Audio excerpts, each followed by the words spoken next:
Welcome to the Blanchard LeaderChat podcast. Hi, this is Ken Blanchard. We need a new leadership model in business today, one that values both people and results, where leaders see their role as serving instead of being served. In this podcast, my friend and colleague, Chad Gordon, interviews experts who help us explore different aspects of leadership.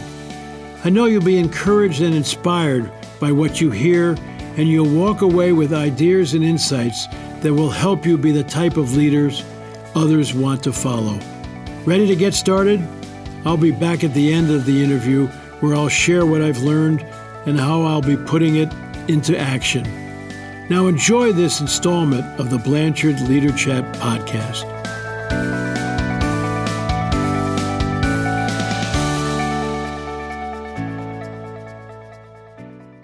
Pat Zigarmi, welcome to the Blanchard LeaderChat podcast. How are you doing today? I'm good. Thanks, Chad, for having me. It's so good to have you on here. There's so many different ways that our listeners approach the LeaderChat podcast. And I always try to think about ways to kind of mechanize all the great research that's out there and ways to make you a better leader, make you better at work, at home, and your personal relationships. And today we're talking about determining your leadership point of view. Tell us a little bit about kind of the idea. Where did that come from, and why is it so valuable for a person to really understand their own leadership point of view? You know, I think leaders and organizations today, or even parents or community volunteers, feel misunderstood, probably underappreciated, sometimes frustrated, and employees or team members or family members also don't kind of understand what makes the person tick that they're working with. And so they can become disengaged or frustrated. And this disconnect between leaders and the people they depend upon, I think, really undermines organizational success or, a family living sort of an optimal life. And so what this does is it accelerates in an organizational setting team members' understanding of what makes their leader tick. You know, if we work with someone over a period of time, we figure out what makes them tick and what they value and what they expect. But we're intuiting it, we're deciphering it, we're kind of on a hunt for it. But this process of crafting your leadership point of view invites leaders to go deep and understand what they bring to the moment of leadership, and then to speak it, to say it, to communicate it to the people that they lead. So many different podcasts that we've had here on LeaderChat, it model-based, research-based, things that like, if you learn X and you do Y, you'll get great success. Or if you use this principle or these processes, then you can enhance how you bring yourself in a different way to work. What I love about the leadership point of view process is this is all internal. You know, this is all about understanding kind of what makes you tick and understanding the foundation, kind of that nature and nurture, the foundation of people that came before you, that helped guide you. They kind of brought you on the path and helped you become the leader that you are. So I want to kind of talk about the elements of the leadership point of view. So it's everything from key people and events to your helping you really dial in on your values, and also your expectations. So this is a deeply personal leadership model, isn't it? It is. It's really a process of self-reflection to help leaders become more self-aware, more mindful, more intentional in their leadership. It asks people to sort of examine key events and people, their personal narrative, and to ask, what shaped me? What events, which people, mentors, teachers, shape what I think about leadership, what I believe about leadership. And then it's really distilling from that values. And we ask people to identify 3 to 5 key values, and then to really define them, to romance them, to say, what are the synonyms for them? What is the meaning of that word to you? And then from that to say, well, if I showed up living that way every day, living those values, what do I expect of myself? So that there's congruency between my actions and my words. And what do I expect of you? so I can give some examples about that if you're interested, but it really is about deep introspection that then leads to kind of a very authentic, vulnerable communication of what you've learned to those you work with. Let's do that. Let's dig a little bit deeper. You said you could give some examples. I know you have taught this program to hundreds and hundreds of people. What is the impact of people as an influencer on making a person the leader that they are? So when you think about the key people, what are some of the things you should be looking for to see how they are helping shape your leadership point of view? I think we first invite people to just list the people who've been important in their lives, going back to, grandparents, parents, siblings, friends, mentors, teachers. One thing, Chad, is that a leadership point of view isn't a biography, and it isn't a resume, and it isn't a list of all of the positions you've held. It's really none of those things. It's really, here are the people in my life who have influenced me, who've taught me a lesson, who've supported me when I'm down, who've inspired me, who've taught me, who've mentored me. And I think almost all of the leadership point of views that I've done have led people back to parents, to teachers in high school or college, to maybe first managers, but not because they were the manager, but because they put a stake in the ground and provided you with space and feedback and assurance and confidence building. So we ask people to kind of think through those people and to say, what were their gifts to you? And how did those gifts shape your values? I find it so interesting when you think about key people. I mean, when I think about when I shaped my leadership point of view, my uncle, who was so impactful to me, who also served as a bit of a coach early on as I was learning the different sports, a lot of positive experiences, and he had a lot of sage wisdom that is kind of brought to the fold. But I found it interesting in reading some of your writing, you also talk about it could also be somebody out there that you may not admire that could help shape your leadership point of view. So how can you take some negatives of your past and help you be better?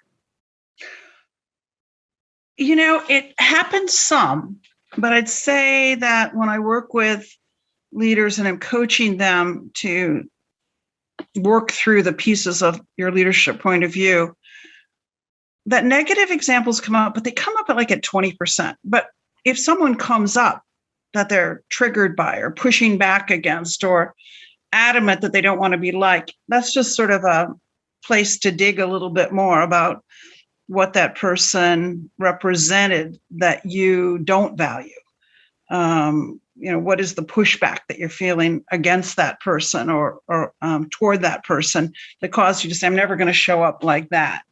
But if you think about it, sometimes we fight against the attributes in ourselves that we call them out in others, and really they're calling them out in ourselves. So it's just rich ground. I mean, no matter how someone goes, whether they kind of come up with positive, inspirational role models, mentors, teachers, or they come up with somebody they're not going to be like, there's room there to dig at it, to explore it. And that's really what we're asking people to do. We're asking people to be introspective. We're asking them to think deeply and then ultimately to share it. So let's talk a little bit more about people. And if I could put you a bit on the spot with your leadership point of view, give us an example of somebody in your past that you used that has inspired you or helped shape you. And how did you turn that into a piece of what you've shared in your leadership point of view? So, the easy one for me is Ken Blanchard. I've worked with him for over 40 years right now. And I met him at a new graduate student faculty picnic. And, he invited me to dinner, sort of breaking boundaries right there and being generous and abundant and sharing. And, I went to that dinner, and at that dinner, I met 7 of the 8 founders of the Ken Blanchard companies, including Pat Zigarmi, who I ultimately married, 8 months later. Ken taught me about generosity of spirit, generosity of resources. He reminded me a little of my father, so that would have been another important person on my list. But Ken always talked about abundance, that if you share it, it comes back to you. And, in the roles I've played in Blanchard, I was often, in a negotiation role. I was often in the VP of sales and marketing role. So often I wasn't about this, let's give it away kind of mentality. But in the back of my head was always Ken saying, let it go and it comes back to you. Loosen it up a little bit and it comes back to you. So that would be an example. An example of maybe a key event would be, growing up in Western Michigan in a fairly conservative household where we didn't talk a lot about politics or civic engagement or what was right and what was wrong, justice or injustice. Then going to college, during some of the most activist years in American politics, caused me to shift and to say, people need to have a voice at the table. People need to be able to speak up and say what's on their mind. And so that's led to, my value of kind of high involvement or inclusion. And that's rippled out through everything I've done, which is the conversations that we encourage in situational leadership or the high involvement change model we promote in leading people through change. That whole notion that you need to help people express what's on their mind. That would have been an example of a sort of chapter in my life where I experienced one thing and then was in college and after college put in a situation to experience something else. And it clarified what my value was.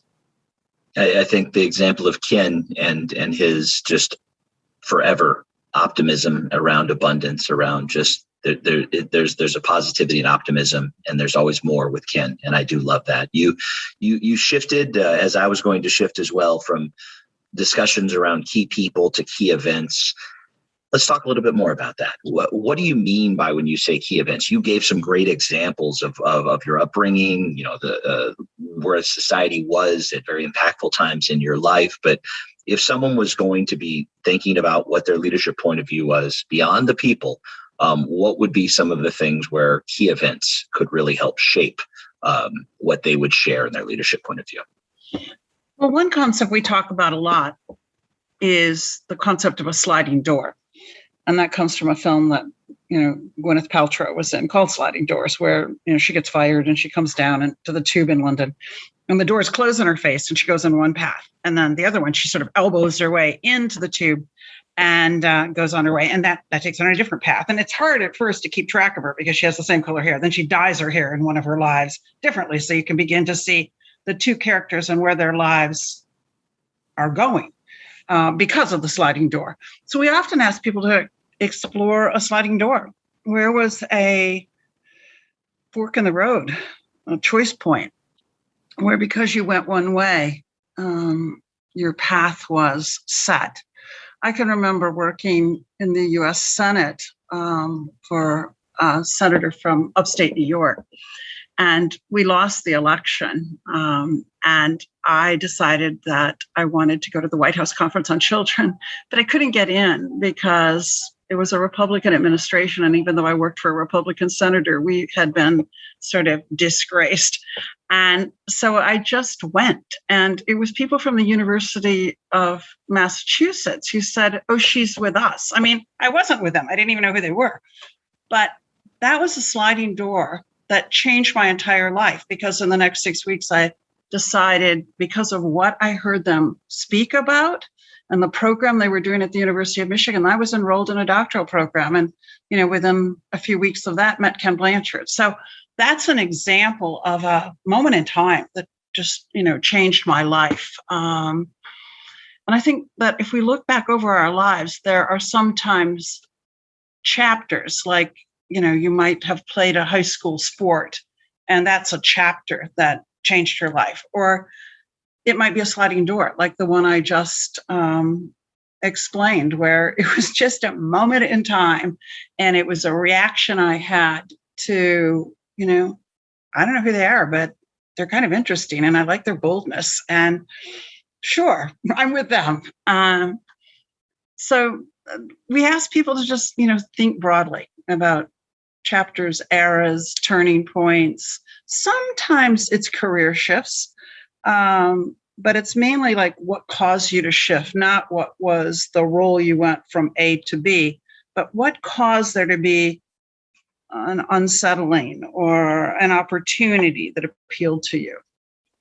I immediately comes to mind, and I think you'll pick up on this in just a second, but sliding door moment for me, and I do personalize the podcast from time to time, was I was going to have a casual dinner with a friend, and that friend was challenging me about what was going to be next in my career.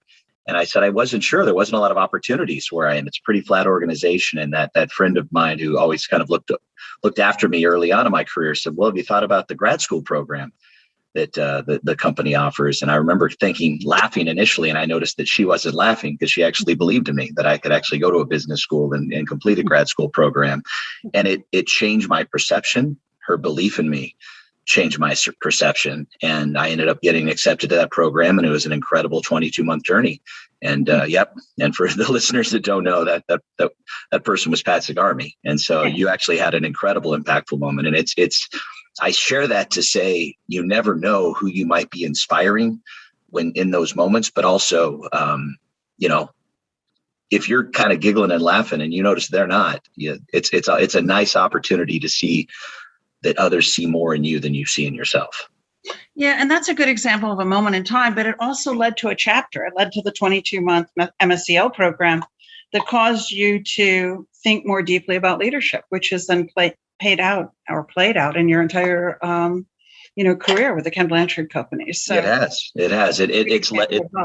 It's led me to want to be a leader in the way I can be a leader, even though that there's fewer leadership positions at this organization. It's led to this podcast. It led to me taking myself more seriously. So thank you, Pat. Thank you here on the LeaderChat podcast. So let's shift to, as I did, my leadership point of view during that grad school program. One of the things that was really the first time I dialed in was on one of the second stages of this, which is really looking at and understanding the values that you believe in, the values that you want to expound to other people, the values that you want to be held accountable for. How does somebody who hasn't done that work, and it's deep work, how would you have somebody go about getting started on really defining their values and then getting that message out to others so they know what you're all about? It's interesting because we sort of prime the pump in two ways right now. We have a list of values, and we ask people to read through this long laundry list of values, all goods, all good things. And, I don't know how many there are, 100. And you choose 10, then choose 5. And, people find it impossible, but, it's at least a starting point. And now in this new version that we've just created, a leadership point of view, learning experience, we show people a set of images, photos, and say, for whatever reason, which of these speak to you and why? And what does it represent or symbolize? And so it's kind of a left brain way of getting into it and a right brain way of getting into it. But out of it comes a list of values, a list of what I cherish. And then the hard work begins, because almost all of us would probably put teamwork. I value teamwork, collaboration on their list. But the next step in this process is to really say, so what does that mean to you? What are 10 synonyms you would use for the word teamwork? And is one of them nuanced in such a way that it really captures what you mean? Let me use my own example. One of the things I value is mastery. I really value mastery. And when I look at what I mean by mastery, I mean being the best at something. I mean really finely tuning your competence. I mean sustained excellence. I mean, artisanship. And I think about how in my entire life, I've always been drawn to somebody who does something really, really well. Like when I had no money and lived in New York, I used to go to the ballet, not because I can dance at all, but because I appreciated what those ballerinas could do. Or I've always liked to watch really fine chefs work. So on a television program, because it was like, I couldn't possibly do that, but they've perfected that over a period of time. So I played with a lot of words. What do I value? Do I value mastery? Do I value competence? Do I value excellence? Do I value craftsmanship? Do I value artisanship? And what I think is wonderful in the LPOV work is ultimately we settle on kind of a name for the bucket, but it's almost never the word that you start with. It's almost always the thinking more deeply about what is the meaning of that word to you, and how did it come about. We also do an exercise where we ask people to go look at line of sight. So who told me about being excellent? Who showed me what excellence looked like? And so I'd examine, kind of who in my lifetime has been an exemplar, even of something I couldn't do, or even aspired to do, but was really, really good at it. Clearly, having the language of situational leadership ultimately in my life with D4ness, that really helped. Somebody who's competent, confident, and motivated. They believe in their skills. They're passionate about what they do. They're excited about what they do. They can teach others. All of that became part of this notion of I value mastery. So that's kind of how we work with someone. We're trying to find words that are memorable, words that are loaded with meaning to the person, and that then you're trying to communicate it to your team members. Does that help? It really does. And for those that are following along, if you want to do a deeper dive, you can pick up the Leading at a Higher Level book, available at Amazon or bookstores everywhere. You can go to kenblanchard.com, go to the resource pages, go click on Leadership Point of View. You can check out the programs, the coaching, the different ways that you could take this apart. But we really want people every time they approach this podcast to be able to take something away. And I think one of my aha moments when I went through it was, especially with the values work, is when you really can zero in, as it says in the Leading to Higher Level book, the most important thing is life is decide what's most important. And so it really is up to you. And once you can share with others, hey, this is what's important to me, and in your relationships, at work, at home, elsewhere, it gives people an insight into what makes you tick, why you do the things you do in a lot of cases, and what energizes you. I think if everybody can understand and pull back the layers of the onion to see what they're passionate about, what they value, it's a lot more understanding, and it helps with those conversations. So that's my 2 cents. Let's dig into the final piece of this, which is what do you do with all this information? And I know we haven't got a fully formed leadership point of view. We're not going to be able to do that in 20 to 30 minutes, but there's that aspect around sharing your expectations for yourself and for others. Why is that so important when you do all this work? Define kind of why you are the leader that you are, define what you value. Why is it also so important to have that conversation about the expectations that you have for yourself and you have for others in those working relationships? I think that having the conversation gives the leader a chance to create some accountability for themselves. None of us show up every day as the best person we can be in a leadership role. We're distracted, we're frustrated, we're stretched thin, we're triggered, and we lose it.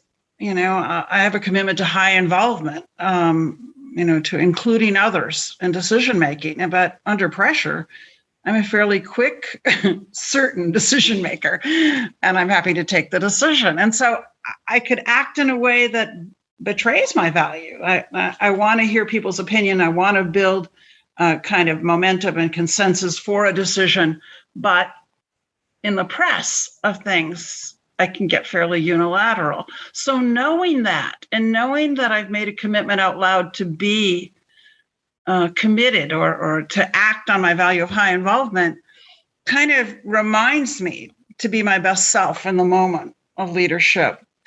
It also says to people, if I value high involvement and I'm clarifying expectations for you, is I might not always turn to you and say, hey, Chad, what are you thinking? I may forget, or I may be pushed, or I might be unfocused on, pulling everyone in.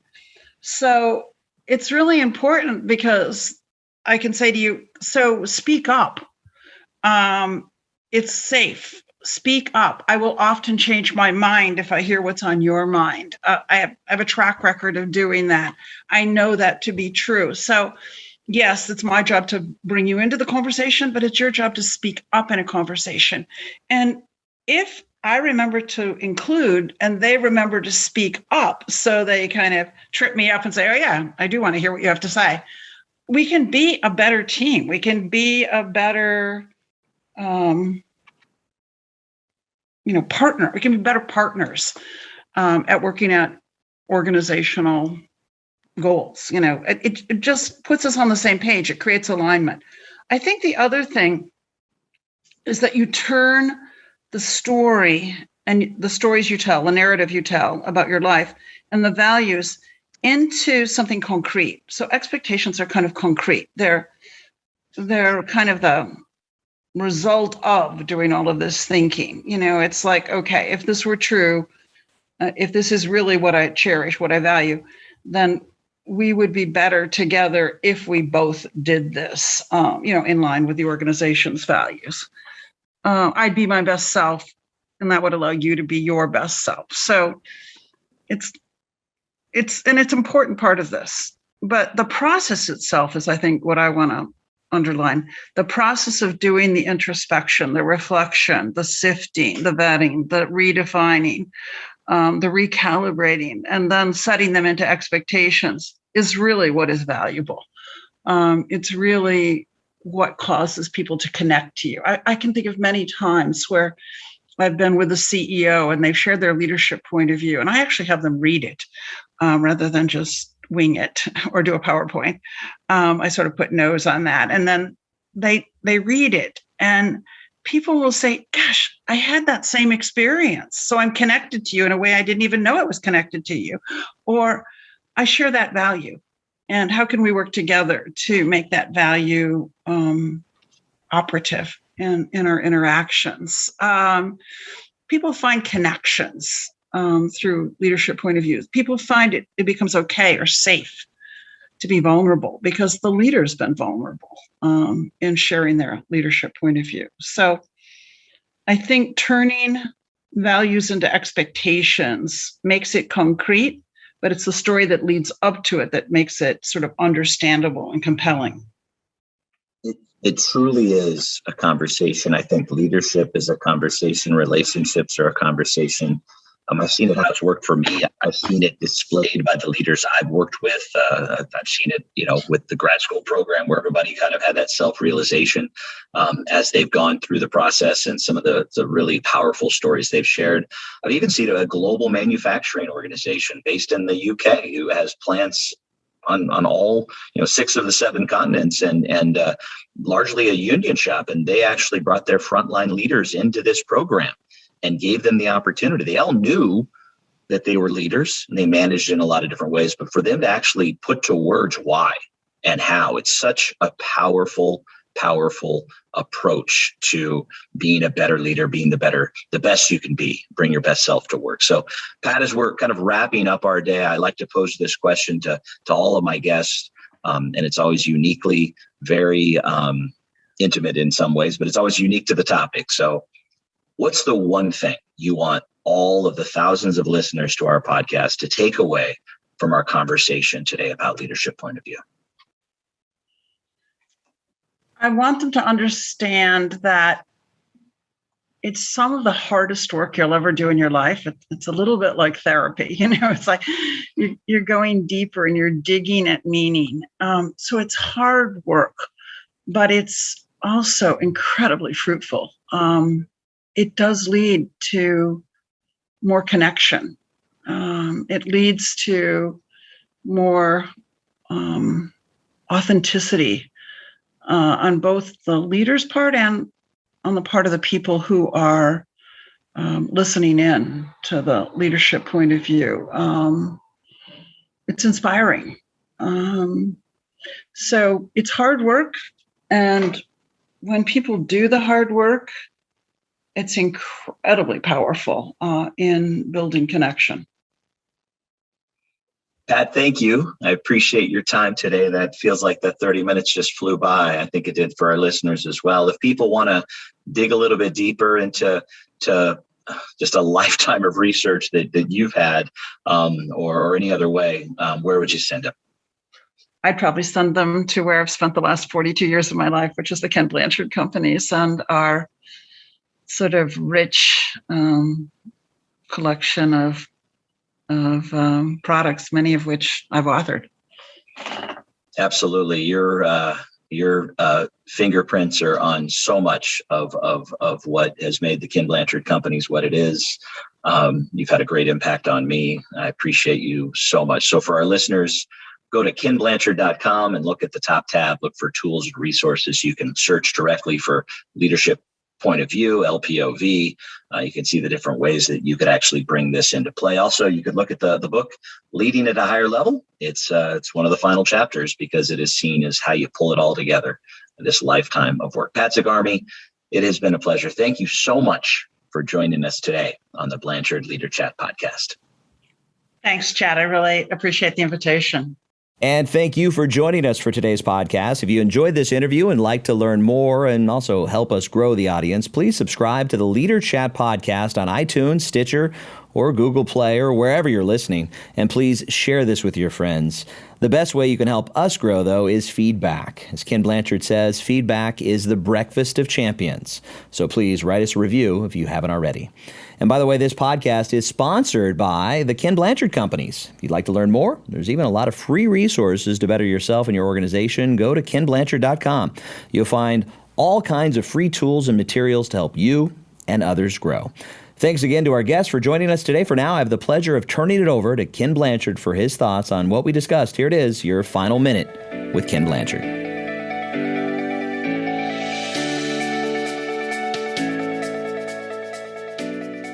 Chad, as you can imagine, I really enjoyed your interview with Pat Zigarmi. As she said, we've known each other for over 40 years, met at the University of Massachusetts, and this whole leadership point of view is such an important element for Margie and I.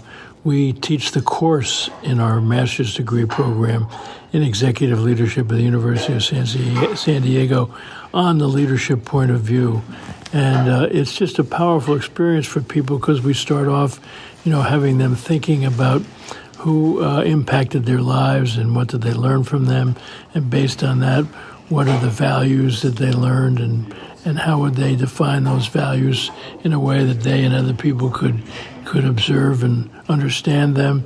And then based on those values, what do you expect of people and what can they expect of you? And it's just a powerful experience, and it's important that people understand that your leadership point of view is not about you as a leader. It's really about your people because you're trying to share with them about yourself so they can understand you better and you can work better as a team. So it's a really powerful experience, and Margie and I have loved working on it for so many years. And so thanks, Chad. Thanks, Pat, for really getting people to understand the power of your leadership point of view and sharing it with others. God bless.